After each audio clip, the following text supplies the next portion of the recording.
This episode is sponsored by Hero Schedule. If your department needs better scheduling software that isn't outdated, clunky, and expensive, Hero Schedule is an easy switch. It's $4 per user per month, and they give you a free 30-day trial. Get started at heroschedule.com and click on Try Hero Schedule. Welcome to Blue Grit Radio, the podcast that explores making better cops for a better community. I'm your host, Eric Tung. I've been an active police officer since 2007. We will dive into the aspects of police culture, health and wellness, leadership, and mindset. You'll hear from experts not only from policing, but all industries as they relate to being our best with purpose, passion, and positivity. Join me as we share stories, lessons, and advice so we can all be better for ourselves, our teams, our families, and our communities. Hello, everybody. Welcome back to another episode. Today we have a solo cast where I'm going to be breaking down a list of crucial skills for a police officer. And it's not my arbitrary list. This is actually a list provided by Indeed.com. Where this all came from, in addition to continually getting this question from the time I was in recruiting to the time, I guess you could go way farther back when I was a field training officer, all the things. But continually, it's something that I get asked about because most of the people that are following along, most of the people that are tuning in and sharing this out are trying to get better. They're not doing the bare minimum. Unfortunately, the bare minimum across the nation is pretty poor. I wanted to say another word in front of poor, but I'm going to keep it professional at this time. But without further ado, 13 skills for a police officer. And as you're listening along, think about what that means for you. Think about whether you agree with them, if you've been in the saddle for a little bit, if you're a first line, second line, executive leader, whether this resonates with you. If you're a trainer, field trainer, firearms, DT, any type of training officer, if these are the main things that you would encourage new people to focus on. All right, so here we go. Number one is active listening. I think that's interesting looking at this list, and I am privy to what comes ahead, but right off the bat, we're starting off with communication skills. So active listening. The irony is that we think so much about what we say, how we say things, right? Like how you talk to or talk at people. Hopefully more like talk to. I've been an avid talk at people through my career. It is traditionally what we in police do a lot. It's commands, it's command presence. Absolutely imperative. There's a time and place, and there's also a more predominant time and place for active listening. And there's a lot of really professionally mature police leaders at every rank that highly recognize this. A lot of people that have come on the show, seasoned police officers, whether they're officer rank or they're retired chiefs, recognize the sincere power and effectiveness of active listening. So like truly focusing on what the person is saying and trying to hear them. And I'm just going to throw this out there. This is so crucial outside of your job, outside of the profession. I don't regret, but I wish I was better at this in my younger years, and I still have a long way to go. I know specific times where I'm pretty good at this, and I know specific times where I'm utterly failing at this. So it's just an opportunity for us all to focus on that, active listening. Persuasiveness. So first we talk about listening, and then persuasiveness.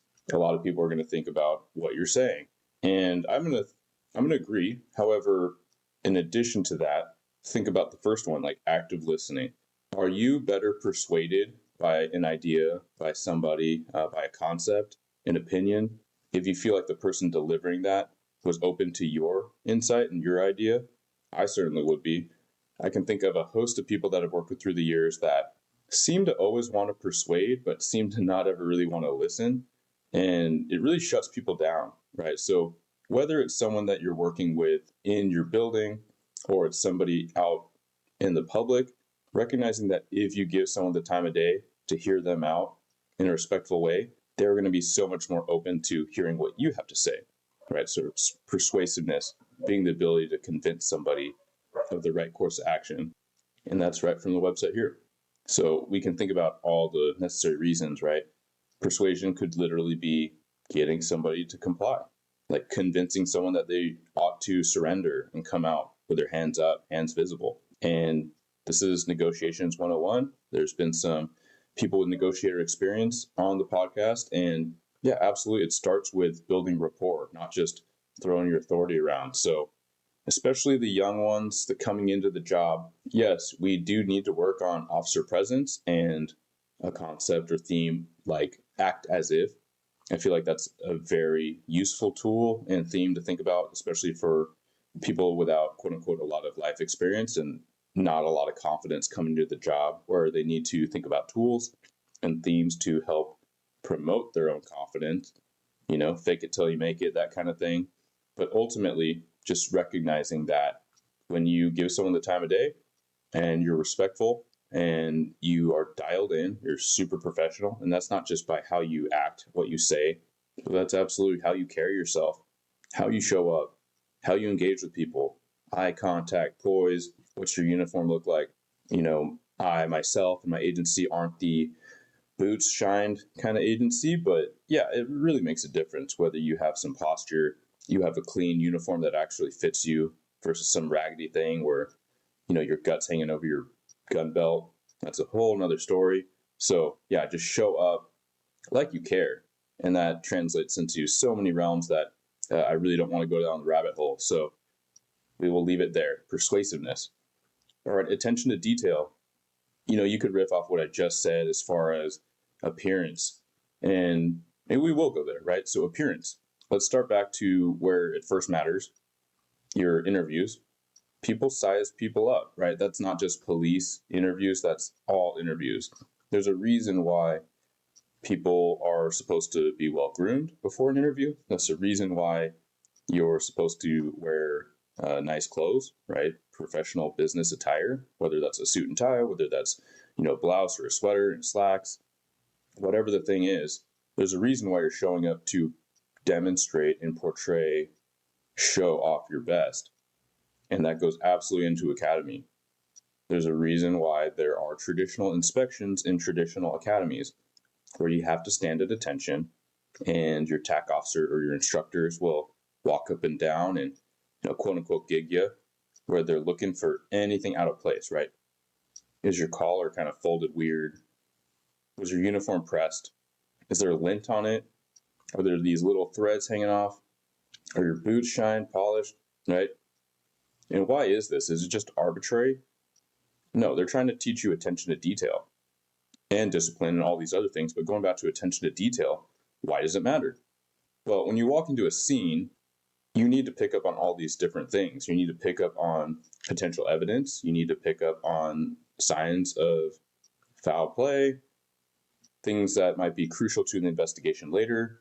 But in personal appearance of others you interact around, characteristics, behaviors, these things are the things that are going to kill you if you don't pick up on them, right? This is what we mean by furtive movements. When someone's acting dodgy and they're ducking their hands in their pockets, they're kind of blading their body away from you so that you can't see them, you can't see what they're doing, you can't see what they're trying to access. Normal folks get nervous, but they might not be able to put vocabulary to it. So when you're in academy, you learn the vocabulary to it is hands kill people because they access weapons and things like that. And when you can't see someone's hands, that should make you feel nervous. And as you learn more and more and more in academy, that increased awareness should make you even more cautious, nervous, afraid, because that fear is going to keep you alive, right? That fear should drive you to do something based on your training and experience, which is to move, which is to address the threat, which is to consider force options, which is to do all these things, right? So attention to detail, absolutely imperative, from all the things I discussed into just driving around, right? Threats, but also opportunities, suspicious activity, like your attention to detail will pick up on that. And also we can go into just the commission of the follow-up, like it's cool when you arrest the right person, but how do you prove it? How do you make a convincing case for prosecutors and a jury to later observe and side with you and what you believe? Well, it's presenting all the information and articulating actions and what was done, what wasn't done, and why. And that's where writing becomes imperative. That's where all these little things really matter, right? Did you provide the details? All right, next up, we got physical stamina. You all know where I stand on physical fitness, and it's not just because it sounds cool, but it is truly for the ability for you to do the job. We all have to have a certain level of physical fitness, aerobic activity, ability, and general strength to do this job effectively. And that can go from anywhere to following along and chasing someone on foot. More likely and more frequently, that could be overcoming someone's active resistance or assaultive behavior to get them into custody, to get them controlled, to prevent them from causing harm to someone else or yourself or your partner, taking someone's freedoms away physically when they don't want that to happen. I mean, most people don't want to go to jail. I mean, sometimes it happens, and we won't go down that road, but for the most part, it's an unpleasant experience, and we do not want to be subject to that. So often it is what I just described, but at the same time, you are on and off your feet. Sure, you're sitting a lot, you're sitting typing reports, you're sitting in your car driving around, but you are getting out, you are getting upstairs. I frequently talk about the day, like preparing for that day. It's not novel to me. It's what most responsible professionals will talk about, which is, are you prepared to be the type of cop that needs to show up to that really, really bad call? Are you the type of cop that is ready to show up in the way that you want the cops to show up to your family, to your loved ones, if you're not there to do something? If they're calling 911, they're out and about, or they're at home. Think about your aunt, think about your mom, think about your grandma, think about your close friends, all those circumstances and people. If they're calling 911 in the middle of the night because something's going down, who do you want showing up? And are you an example of who you want showing up? Because if not, then you have an opportunity and some work to do. But beyond that, we don't know what this job will throw at us day to day. You might go in and think it's going to be a routine shift, and that's a dangerous thought pattern. But you could be literally standing in an intersection for 7-8 hours, like just flagging cars around a road hazard. It's not likely 7-8 hours, but I mean, some people, masochists, sign up for that kind of detail. I was never a fan. But you also could be in a borderline or actual riotous situation that you did not expect, and that's your day. Actually, it's more than your day. It's a extra long, holding late kind of day, because stuff goes down, and that's what you're expected to do. Are you prepared for that? Community awareness. Okay, so this is not, for me, it's not just the community engagement, which I'm very much a fan of these years, not early on in my years. I talk about that a lot, but it is crucial, right? But community awareness, it's just like, what's going down in your beat, right? What's going down in your city? What are the crime dynamics? What are the civilian interaction dynamics? This is absolutely imperative to know. It kind of just goes with like a level of introspection. Like, we should all know what's going on with us if we're going to be effective in our lives. And we should all know what's going on in our organization if we want to be effective in the department. And we should all know what's going on in the community if we are going to be effective in the community. And that's just like talking to people. Like, so whatever your assignment is, whatever your role or rank, recognize that who you interact with on the day-to-day, if you are doing the things, starting with active listening, right? Being open-minded, then you're going to be prepared for that. And I will go more into the weeds and say that if you haven't been to community functions, whether that's a, engagement, more friendly role, or maybe even like a council meeting, and heard some of the concerns that people have, like they're giving up their own time, they're driving down to the city hall to appeal to those in power and tell them what they're sincerely concerned about in their neighborhood and what's going down with public safety. I mean, it might be worth going to that. And oftentimes, bosses are looking for volunteers to go to that. It could be instrumental towards your awareness level.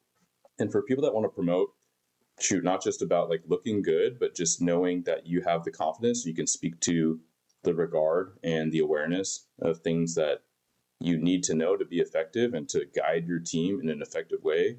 It's probably stuff that you should think about. Critical thinking. I just said things to think about. So the quote here is that police officers need to have excellent critical thinking skills, as they may need to make quick decisions.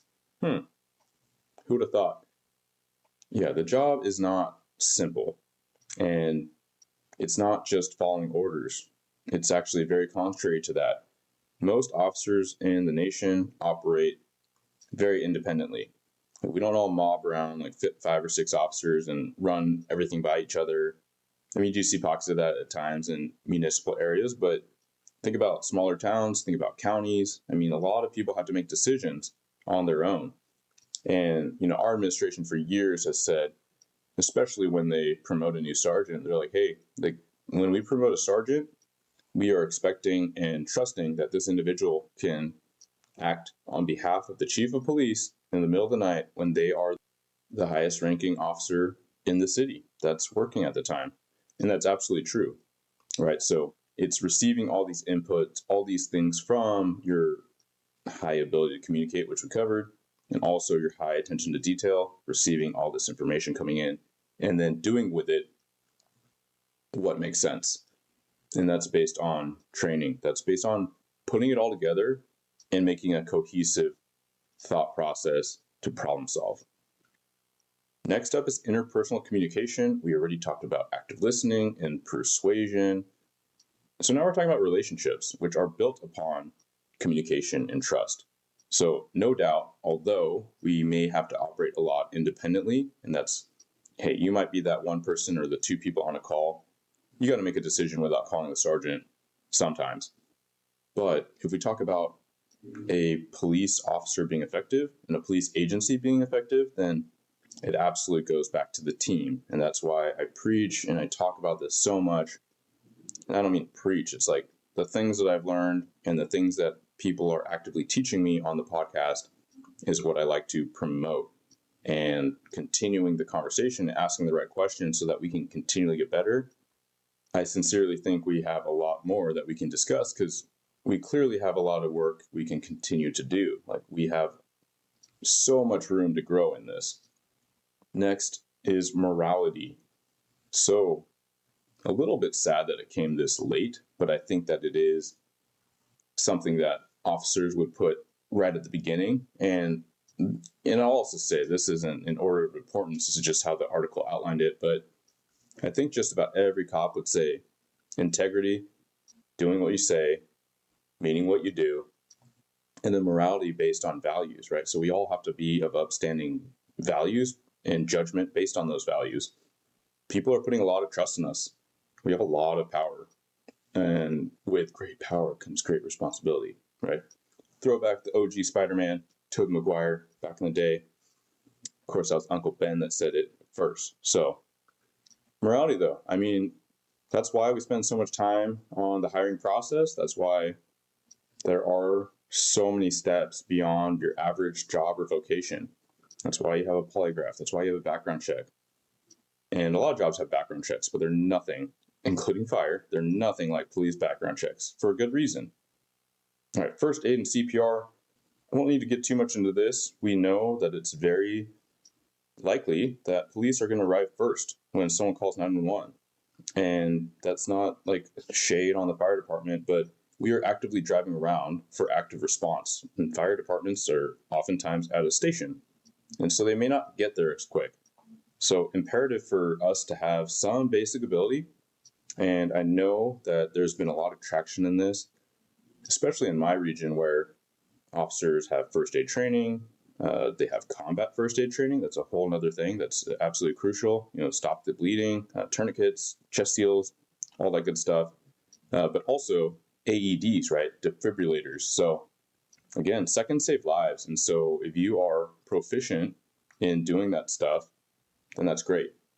If you're not proficient and your agency is not proficient in training this, let's get started, right? You could be an officer and then writing up a basic proposition and reaching out to the local fire department, talking to your sarge and saying, hey, I see an opportunity here where we could get some ongoing training. I'm sure your local fire department would be happy to do it. They do it for civilians. Let's go, right? Let's get some basics under our feet. And there are certifications, sure. But I'm also going to throw out this where we might have certifications like I did my entire career, but there were times where I heard about officers going to a child or an infant CPR, and I instantly got super nervous. You're just hearing about it, right? It wasn't even when I was working, but I'm like, ooh, And this is before I had kids, of course. So I was like, man, what do you do again? Like, I don't really remember my yearly training or every other now and then training just wasn't making me feel confident in that. So what did I do? I hit up YouTube and I watched a couple, large organizations, like the Mayo Clinic or whatnot. Like, I looked at some videos and ultimately saw a lot of crossover and felt very comfortable with what to do, how to check the different steps. And so if that should happen, we have to recognize that we have a lot of resources that we can readily access because of today's technology, which is fantastic. Next up, we have empathy. We kind of touched on it in communication, but just really caring is one piece, but trying to see the perspective of someone else. And I heard this recently in an audiobook. I actually think it was Dale Carnegie, and we might do a breakdown of that, how to win friends and influence people. But really, that whole book is about developing people skills. It was written decades and decades ago, like half century ago, I want to say, if not more. Yeah, more. But in any case, it's just recognizing that someone is coming in from this other direction that you may not agree with, or you might not be able to truly understand. But giving some pause and recognizing that you can see why they might have that circumstance or that outlook based on that circumstance is extremely valuable. I've never been addicted to narcotics, and I plan to hopefully never be addicted to narcotics. But for a lot of my life, drugs were what bad people did. And so I carried that into my professional experience early on, and it didn't serve me. Like, it didn't help me do the job better to believe that drugs are bad, okay? And then to talking at people that were using like they were bad people, that was not really helpful to anything, whether I arrested them or not. But it was many years later that I was talking to someone that was addicted, and they were under arrest, and the scene was safe. And it got to the point where we were talking, after Miranda was read and all that, where just talking about circumstance and talking about the incident or the crime as well as the addiction. And I offered this. I said, man, I don't know what it's like to be addicted. I don't know what it's like to use narcotics. I do know what it's like to not have eaten in a long time. I was like I've messed around with fasting for what it's worth. I was like, I've spent more than 24, 36 hours without eating.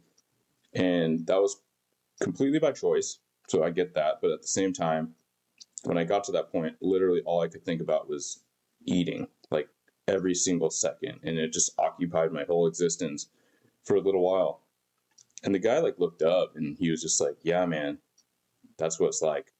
It's like, just for that little moment where I just acknowledged that I didn't know what I didn't know, but I was trying to relay to him that I can only imagine what that's like. And that's why I'm absolutely terrified of things like pain meds. And many cops are. So again, empathy, it's not just getting soft. It's not giving people excuses. It's just trying to see the other side of things. Teamwork. We talked about that earlier. Teamwork makes the dream work. So we can't do it alone. Everyone has a role. The officer has a role. The detective has a role. Your sarge has a role. Command has a role. They're not the same role, right? So we can't judge, and we should also consider empathy, right? So for command staff, it's been a while since we did the line officer job. So when we see something, let's take pause, let's consider it, let's look at the context and look at what every other police officer is doing. Maybe we talk to the sarge, we're like, hey, this looks weird. Is that what we're doing? And then maybe the sarge is like, yeah, that's what we're doing. Or no, that's not ideal, but I get it because XYZ. Then maybe the command staff member's like, okay, yeah, it's been a while. And you explaining it that way does help me remember. Consider it. Flip side, for those line officers out there, please cut us some grace too. Those of us can command staff. It has been a while. There's a lot we can do to get around this and work through it and enhance it to build empathy and teamwork. And that is for each of us to actively try to see the other side. And for command staff, for sergeants, for detectives, whatever good opportunities to do that when you step outside of your normal day-to-day. Maybe you ride along for a little bit. Maybe you hop into a call with a lot of officers. You show up on scene, you take a statement, you take some photos, and you see the context of what they're dealing with. That could be huge. Assertiveness, talked about this earlier with regards to command presence. Yes, we need to be self-assured. And how do you do that? Training your brain, being prepared, being studious. Knowing the law will make you more confident. And that's a shout out to lots of episodes, but specifically recently, episode 153 with Tom Ovens, who trains in use of force, legality, liability, best practices, analysis of these things, being an expert witness for court testimony, all these things that'll keep us out of trouble. We can be confident when we're competent. So hit those books, talk to your trainers, pick brains, and then dive in, because reps build experience, right? So not haphazardly, but we all know from personal experience or our circles, when you have that right high drive officer that's not afraid to make mistakes and knows that through mistakes, toggled with study, toggled with intention and feedback, is going to make better choices because you're going to build experience, that's fantastic.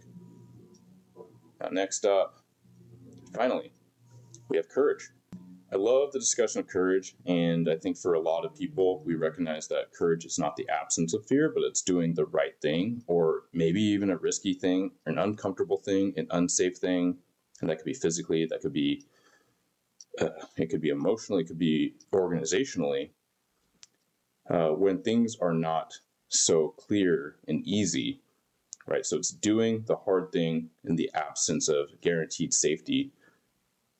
We all know the danger aspect of the job, but this also goes with standing up for what's right. And when someone's being belittled, when someone's being bullied in or out of the department, on or off of the street. And that really just goes back to integrity and your moral compass and your values.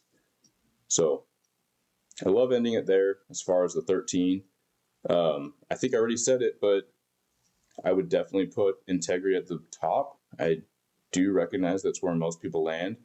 And there's a follow-up to this, which is when I polled you all, being law enforcement professionals that listen in and chime in on social media, what you would recommend people focus on developing as new or active officers, as well as people wanting to come into the job.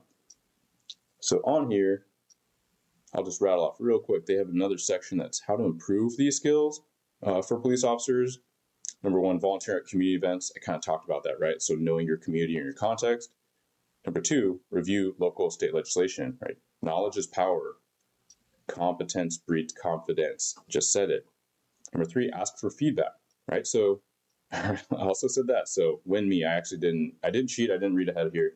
But ask for feedback. We all know that we're going to learn and grow when we put ourselves under the microscope and we invite others to do the same. So the second part of that is when you ask for feedback, you gotta bring down your defensive mechanisms. We're all very defensive innately. And I'll say even those that are hard chargers, maybe especially those that are hard chargers, you're a high performer, you're already a perfectionist.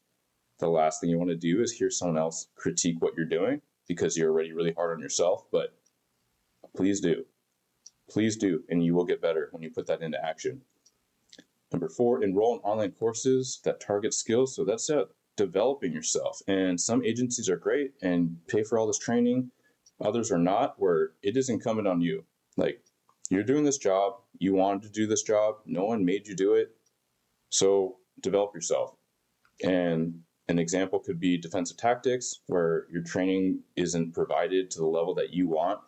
Okay, cool. Join a gym. Go to the local BJJ group, right? It takes investment.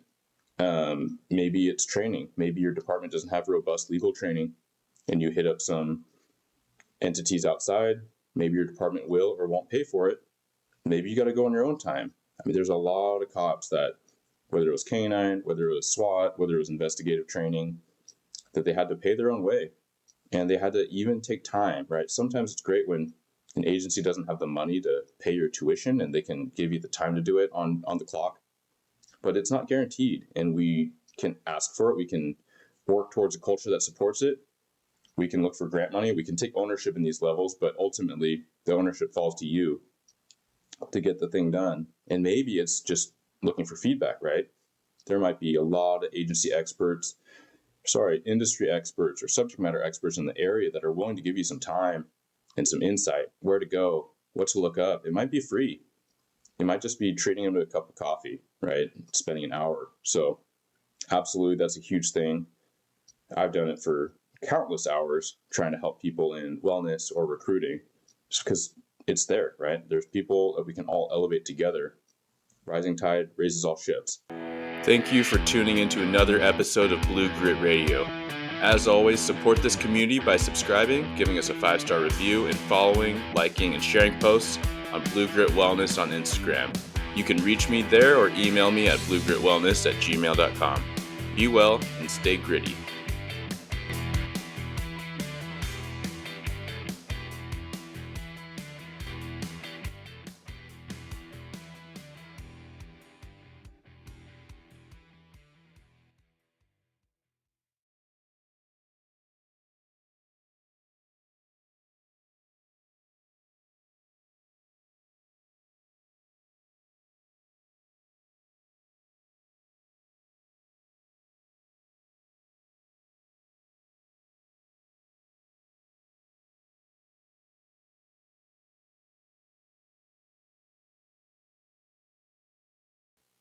Number 5, gain relevant experience in security and safety.